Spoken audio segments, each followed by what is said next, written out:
কেউ একজন এআই দিয়ে মুখ বসিয়ে শর্টস পড়া ছবি বানিয়েছে, ভাবা যায়। অথচ যাকে নিয়ে এমন কাণ্ড, তিনি নিজেই বলেন, আমি তো এমনিতেই স্লিভলেস দেই।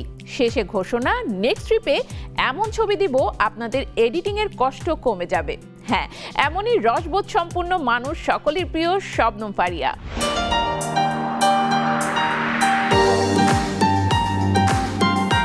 শবনম ফারিয়া বললেই মনে আসে মুখ খোলা হাসির এক অভিনেত্রী, যিনি বাস্তবেও বেশ স্পষ্টভাষী। তবে এবার বাস্তব জীবনেও তাকে পড়তে হয়েছে এক বিব্রতকর পরিস্থিতিতে, কারণ কৃত্রিম বুদ্ধিমত্তা বা আর্টিফিশিয়াল ইন্টেলিজেন্স ব্যবহার করে তার মুখ বসিয়ে একটি ভুয়া ছবি ছড়িয়ে দেওয়া হয়েছে সামাজিক যোগাযোগ মাধ্যমে।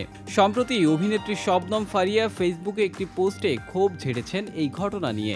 তিনি জানান, পুনাম বাজওয়া নামের এক নারীর শর্টস পরা ছবিতে তার মুখ এডিট করে বসানো হয়েছে, আর সেই ছবি ঘুরে বেড়াচ্ছে ফেসবুকে। বিষয়টি নিয়ে বিরক্ত ফারিয়া মজার ছলেই জবাব দিয়েছেন। তিনি লেখেন, এবার এক গন্ডার বড় ভাই এই আপার ছবিতে আমার মুখ এডিট করে বসিয়ে পোস্ট দিয়েছে।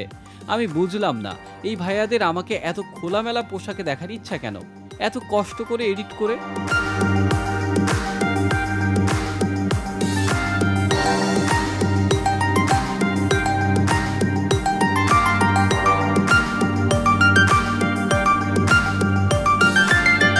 শবনম ফারিয়া আরও লেখেন, আমি তো এমনিতেই স্লিভলেস পরে ছবি দেই।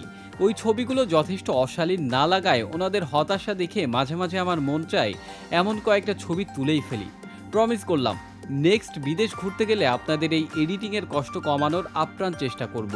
পোস্টে তিনি স্পষ্টভাবে বলেন, এমন বিভ্রান্তিকর ছবি কে বা কারা বানাচ্ছেন তা তিনি জানেন না। তবে বিষয়টি নিয়ে জোরালো আপত্তি তার। তিনি পুনামের আসল ইনস্টাগ্রাম প্রোফাইলের লিঙ্ক শেয়ার করে দেন, যেন মানুষ বিভ্রান্ত না হয়।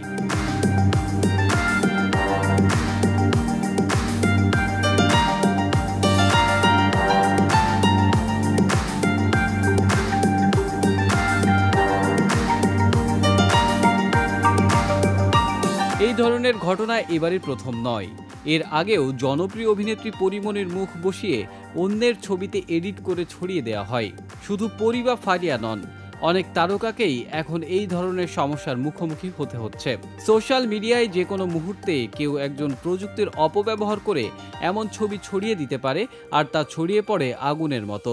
ফারিয়া অবশ্য বিষয়টি নিয়ে হালকা ঢঙে জবাব দিলেও মূল বার্তাটি স্পষ্ট, এই ধরনের আচরণ গ্রহণযোগ্য নয়। কৃত্রিম বুদ্ধিমত্তার এই অপব্যবহার থামাতে হলে প্রয়োজন আইনি পদক্ষেপের পাশাপাশি সচেতনতা। কারণ একজন তারকা হিসেবে তারা যেমন পাবলিক ফিগার, তেমনি তাদেরও আছে ব্যক্তিগত সীমারেখা। তারকা হন বা সাধারণ মানুষ, নকল ছবি বানিয়ে কারো সম্মানহানি করা এক ধরনের ডিজিটাল অপরাধ। এই বিষয়ে সামাজিক সচেতনতা ও দায়িত্বশীল ব্যবহারই পারে প্রযুক্তির অপব্যবহার রোধ করতে। আর শবনম ফারিয়ার মতো সাহসী কণ্ঠরাই হয়তো ভবিষ্যতের জন্য একটা সতর্ক বার্তা।